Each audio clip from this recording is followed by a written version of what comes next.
Sorry. We good though? Yeah, we good.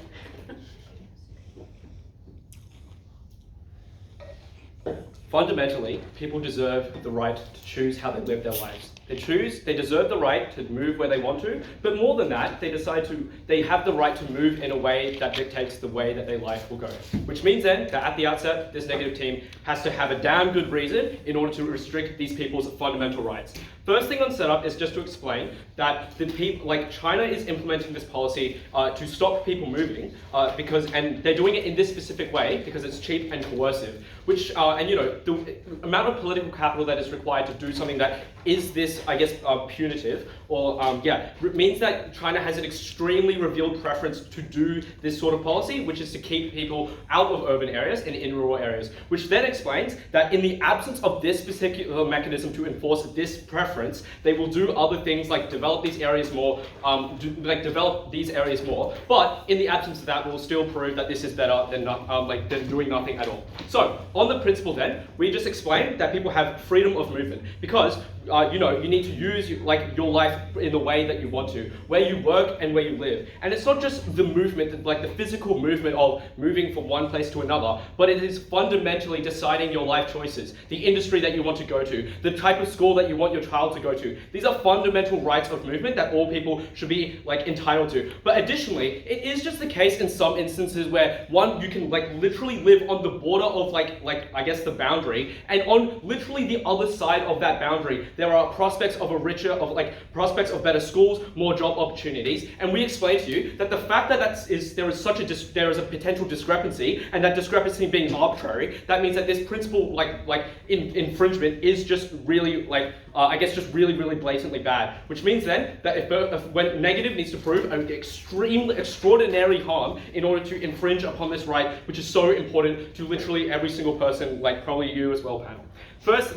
Second main argument then is just to explain why this is just shit for people who stay in these rural areas, people who legally move, and people who illegally move. But the first thing I just want to establish is why this system is necessarily done badly, because we would explain that there is a huge concentration of economic and political capital in these urban areas. Those things are like government officials who live in these areas. But empirically, and the OIV would know, that China has an extraordinarily high Gini coefficient, or the bad one, which should tell you that there is a high level of inequality. But additionally, we would just point out it is China. There is little accountability for these peasants can, or less people who live in rural areas to leverage against these governments. So then, what do these people who live in these economic centers, what do they do? Well, we would explain that they draw these barriers such in a way to exclude marginalized populations, just because them using your public resources is a direct cost to you. But additionally, you just see them as dirty peasants. You don't want to share your social resources with them, which means that they are you want to claim the social resources, which means then that the barriers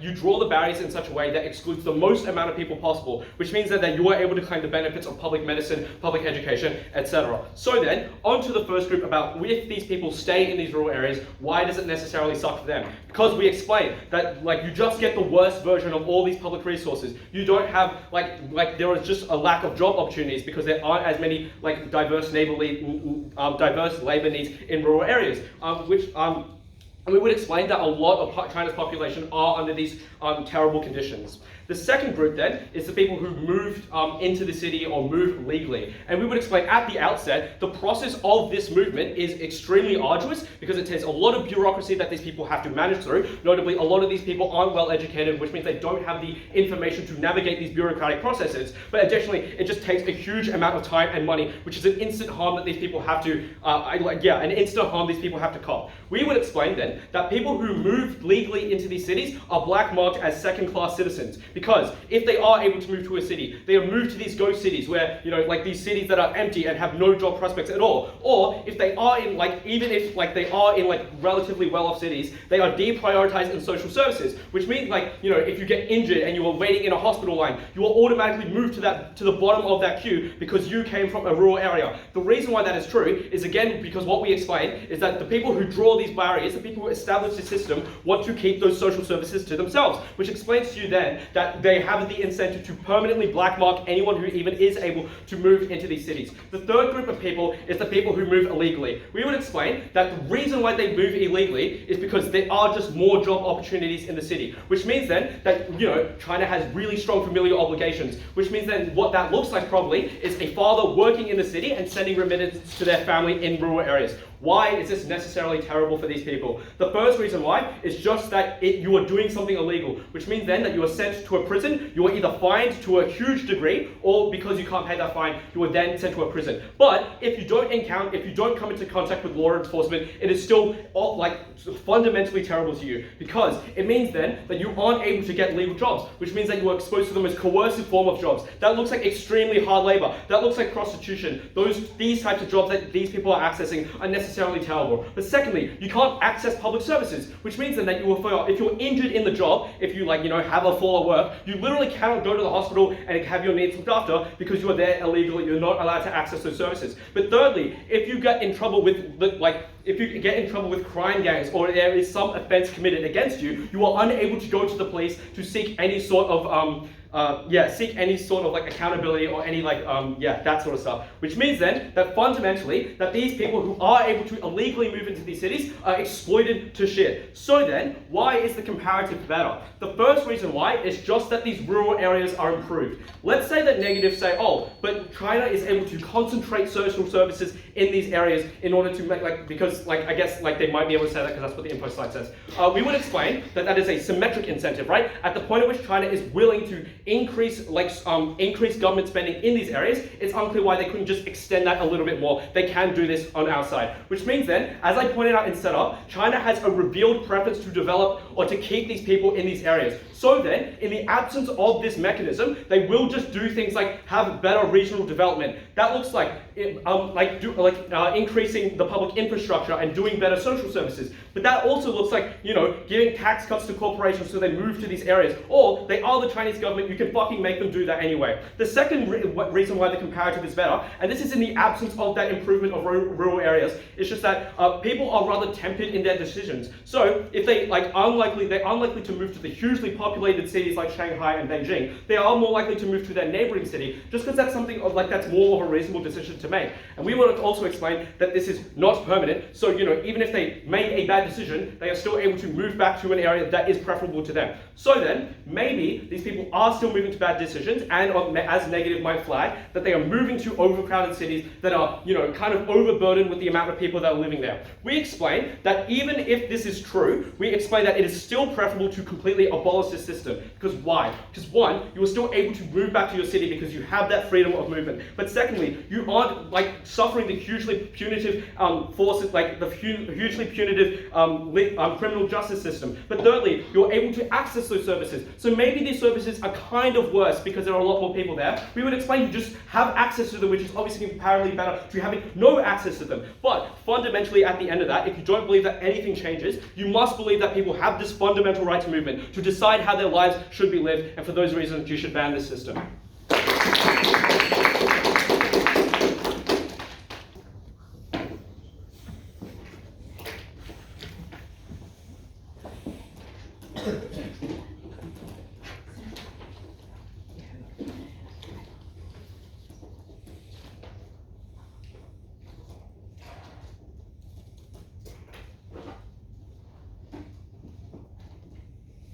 In Ollie's speech, he tells you about 3 very vulnerable groups of people whose lives are literally ruined and human rights completely violated by this policy.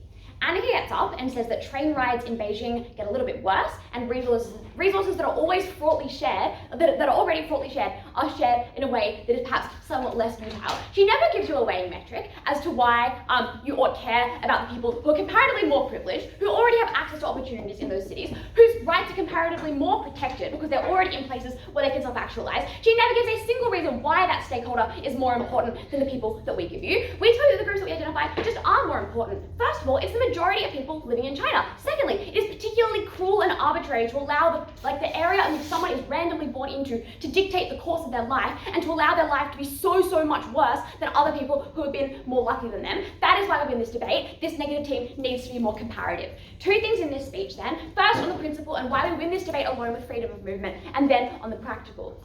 On the principle, we hear from negative that we all weigh things like dignity and community over things like freedom of movement. But then spends her whole speech being like the Chinese government must forcibly restrain people from moving around, which should tell you that these people actually want to actualize their rights to move around freely and to go and access other opportunities, because these things are actually very, very important. And if you have to enact a coercive social credit system to prevent people from accessing these rights, they probably actually value them very, very significantly, because you have to coerce them out of exercising them, which would tell you that you should value these rights immensely, because people clearly really, really like them. But a few responses then. The first thing to say is that even if people do like to stay in their communities generally, a right still exists even if people do not use it. It is unclear why it is compelling to say that I don't have a right to something if I don't want to use it. A suicidal person still has a right to life if they do not want to continue living. A person still has a right to a freedom of movement if they are happy at that time at the house they live in. The second thing that Annika tells you is that even if you have to reside in the area where you're living, you still have comparatively quite a bit of freedom of movement, because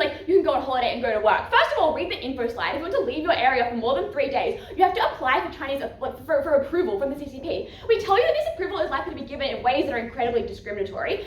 First of all, just because obviously if there are already worker shortages, there's already labor shortages in rural areas, they probably don't want people going on holidays and not working and not creating value. But also, when it comes to things like going and accessing education, I think it's particularly unlikely that the CCP is going to want a bunch of rural people to go and access education in the cities, and that is for the reason that people in regional areas are generally the most likely groups to be radicalized against the CCP. That is because they see the most inequality. That is because they are most often the victims of things like corruption, the victims of things that happen when things are run poorly. So obviously the point at which you then give them the mechanisms to get educated and to meet other like-minded people and to organize themselves in forms of resistance that they're just unable to do when they're physically dispersed from each other, but also working very long hours, physically intensive and exhausting jobs. That is something that seems pretty against the interests of the Chinese Communist Party. So I think this right is going to be arbitrary, people are going to be not be able to have the type of access to this right that negative tells you about. But even if you can still migrate, this system is still necessarily bad and still coercively and unacceptably violates people's freedom of movement, and that is because it is a social credit system, which means that it literally records your rural status in the thing, and even if you can move and get accepted into living in a different locality, it still will have on it the tier of city that you were born into. And this is necessarily very bad, because as social credit systems work, you must provide this documentation to every employer that is going to employ you and provide a job. You must provide it when you go to access services like education, like healthcare. You must provide it to a landlord when you go and make a rental application. And that means that all the really harmful norms in China that Ollie tells you about rural discrimination, that stuff that says peasants are stupid, bad people, are bringers of disease or whatever, means that you do literally face discrimination. On an interpersonal level, obviously an employer, if they hear all of these things that are very persuasive, are probably going to prioritize a person who was born in an urban locality over you. But also, because even if it's not physically being restrained from freedom of movement, it becomes so coercive where you're so locked out of all those opportunities that you might as well be being physically coerced out of your freedom of movement. And I think that this is just literally still bad to be a second-tier citizen in even if you're in a big city, even if you're in the types of up-and-coming cities that negative tells you about. I think that is really, really bad. If you value dignity, if you value community in the way that this team tells you that you shouldn't be able to mark a person with something that necessarily marks them as a second-class citizen that is fundamentally abhorrent. We win this debate on principle alone, but I'm going to litigate the practical issues anyway. I'm going to make one observation on the practical issues. We get a series of historical arguments from Neg, being China used to be a super farming, a farmer economy based on peasants, and now because they implemented the system, they've urbanized. Just observe, other countries have urbanized without coercing their citizens to forcibly go into other cities. I think Australia is a pretty good example of that.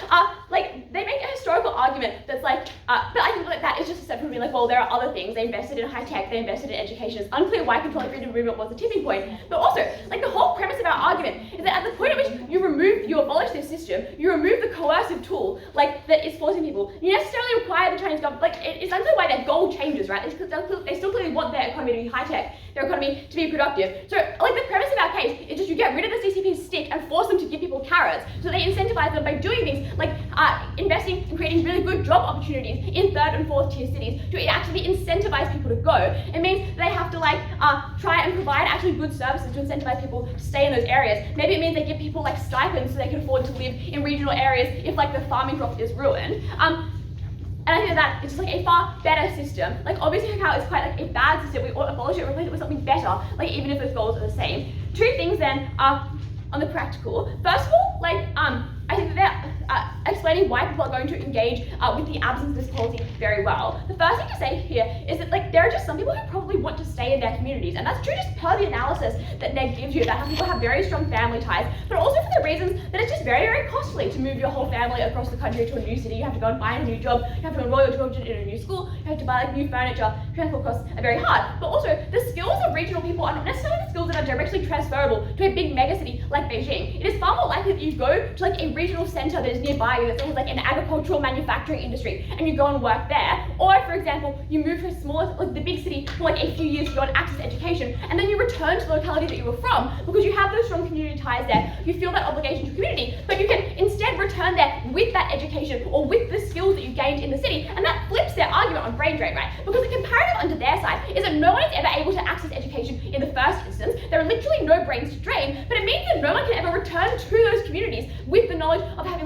gone to the city. And I think that is pretty bad. But secondly, we actually give you a series of reasons just as to why people are going to move really, really well. The first thing to say is that people just go to the places where their skills are in demand. It's unclear why people who are super regional, who have super regional focused skills necessarily are going to find jobs and things like that in Beijing. But also, I think that even if it is a marginal increase in the types of services, in the stress being placed on services in the bigger cities, we actually show that the CCP has just the resources to remedy that. Obviously they're just literally in control of resource distribution and resource allocation because it's a control economy. They are literally just able to be let's just put a bit more funding, concentrate some more people over here. That is totally within the scope of this debate, and just is the most likely outcome if they lose their power to coerce those things. They necessarily will provide them for the set of incentives that we tell you about at Ollie that have gone totally unresponded to. At the end of this speech, you know that it is fundamentally bad to mark people as a second class of citizens. It is fundamentally bad to deprive people of their freedom of movement because you dehumanize them and deprive them of their autonomy. That is the way that we win this debate, but also people make the decisions, the rational actors vote now.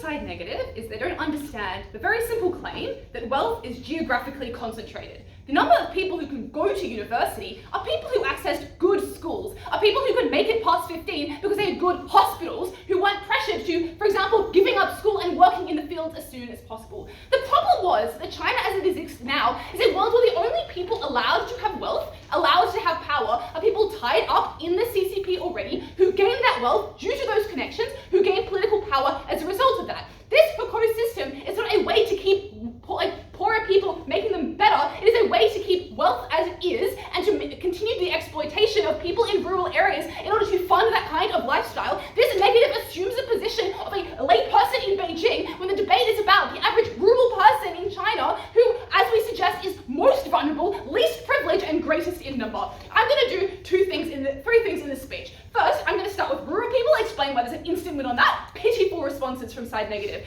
Then I'm going to move on to their main claim, which is just overcrowding is bad. Last of all, go over the principle again. So, starting with why rural people get absolutely fucked over by this. I think they do not reckon with the world as it exists currently in China. That is, people are either forced to stay where they are, they concede that people do wish to move in the entirety of their argumentation. You are coercing people to stay exactly where they are, staying in a world where they can't access a better school, they can't access a better life for their kids, they have no ability to do that. Second of all, they legally leave, which is incredibly fucking expensive. They shut you to a bad city, and they put it on wherever you apply to, you live as a second-class citizen. But the third group of people who the lack of responses to is damning for is the millions of illegal immigrants currently domestically within China because of this system. If you live in an area and the government says, oh, I don't want you to move, Annika seems to suggest that they're going to nicely ask you to go back to where you came from.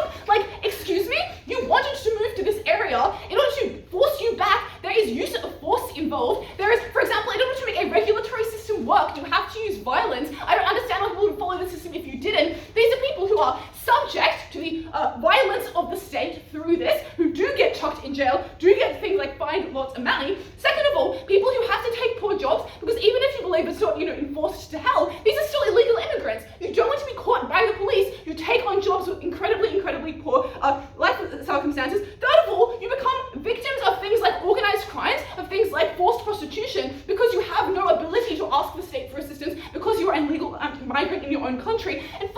you can't access a hospital. If something happens to you, you cannot get better. The responses to this argument do not change anything. All they suggest is, oh, no, the government will try and invest in rural areas to try and make these people's lives better, to make sure these smart people go to stay and things like that. That was entirely not reckoning with the fact that, as flagged in this introduction, wealth concentrates. You can only access those smart people if you could go to a university, not if you're in a small Chinese town. That is a reason to believe why these people are incredibly vulnerable, and you ought to care them to an incredibly high extent in this debate. Cool. Moving on to their kind of counter response in this debate, which is overcrowding is bad. I want to note, first of all, once again, as flagged down my bench, you should not believe that these are the most important stakeholders. Noting, first of all, that impacting is weird. It's just like architecture, which, you know, the government for efficiency would probably destroy anyway, or just like overcrowding, which like, you're assuming the position of like, this person believes that like overcrowding public transport is the worst version of a harm, as opposed to like forcing people to be illegal immigrants and treating them as second-class citizens. I would additionally note then, on their main push, which like everything else is contingent on this main premise, that people will immediately and massively like move to Shanghai. First of all, we challenge whether or not people will move in a large amount of cases they need in order to make this effective. People have family ties, there is a cost to leave. But second of all, the analysis they miss is that people can choose well. Like, there are lots of cities in China, so because you have like family ties, maybe you want to go back eventually, maybe you're just trying to earn some money, you'll go to the closest regional center. Like, it was incredibly unclear why Beijing and Shanghai were the two cases in which this worked. Maybe there are cases where, for example, a working father could go to the closest nearby city and be able to access these. That is still a world in which they're not mass fleeing to Shanghai, so it's unclear why there is like a massive immediate change. Additionally, the cost of moving to like a major big city that is incredibly far away from you is just far greater, like transport costs, things like that. You are unable to move to that area if you come from a particularly rural area. Second of all, they make this historical claim. I think Lilah dealt well with that. And third of all, they try and suggest that like the Chinese government at the moment can do things like invest well in rural areas. I think that is not true, and we give you reasons in setup to believe why we actually entice the government to do better. We are not claiming to expend fiat. We are just saying a likely consequence of this is that once you get rid of the main tool that the Chinese government uses to force people to stay in rural areas, obviously there is still a need to execute that incentive. If you can't use a stick, all that is left for these people is carrot, which means, for example, you can do things like invest better in cities to try and make people stay. It was unclear why they were trying to win on that, rather than believe why we are able to get ahead. Cool. What is the subsequent claim they make? They say overpopulation, so basically at the end of that, you ought not believe there is going to be this mass unprecedented flight to Shanghai and Beijing. That is on which everything else relies, noting that the stuff about benefiting poor areas was very undercooked by this opposition team, which means we are able to additionally either weigh out this argument out of the debate or reason to believe why these kinds of flight as already exist are likely to be done worse on their side. Cool. Last part of this speech then on the principle, I think it's pretty easy for us to win here. They make some claims like, oh, you're coerced by circumstance and the government can make the best decision for people. But like, first of all, rights of the government and obligations come from the government having a positive relationship with its citizens. It's unclear why governments have an obligation to coerce people to do things in their best interests. If it's like not democratic, like this is just an actor, they say have an obligation to help other people because of the fact they are a government. Really unclear mechanism. But additionally, we would note like the idea of like circumstances being coercive. Obviously this principle is not absolute. No principle is absolute. But the violation of freedom of movement that comes if you cannot move for more than 3 days, for example, from a rural town, as the structure of this system is, and the fact that you cannot choose to work in a different area, you can't choose to like send remittances back home because you want to give your kids a better life, that is incredibly meaningful to people. Their last response is like, you shouldn't judge this based on like Western norms, you should base this on things like legacy and jobs. First of all, that's what we're talking about. The legacy of giving your kids some extra money and the jobs that you use to do that, those are still metrics by which we win. Second of all, it is unclear why being in China means that movement is not important to you. Like, you still have a capacity to move if you want to, and as Lilah notes, you don't have to actualize the capacity to move in order for it to be incredibly useful. Last of all, they suggest that once again you restrict it all the time, but at the very least this just raises the burden, so if you're getting confused with the practical stuff in this debate, it is just still a tipping point. That is an extra reason why affirmative should win. So at the end of this speech, I think the way up is pretty clear. We champion rural peasants in China who are fucked over by the hukou system. That is because they are coerced to stay where they are, they legally leave, being treated as second-class citizens, being shunted to the back of the line for healthcare, or they become illegal immigrants in their own country. Then Third Negative has a hell of a lot of work to do to tell you that some harms that may come from overpopulation are worth the coercion, are worth the violation that comes along with that pretty clear affirmative win.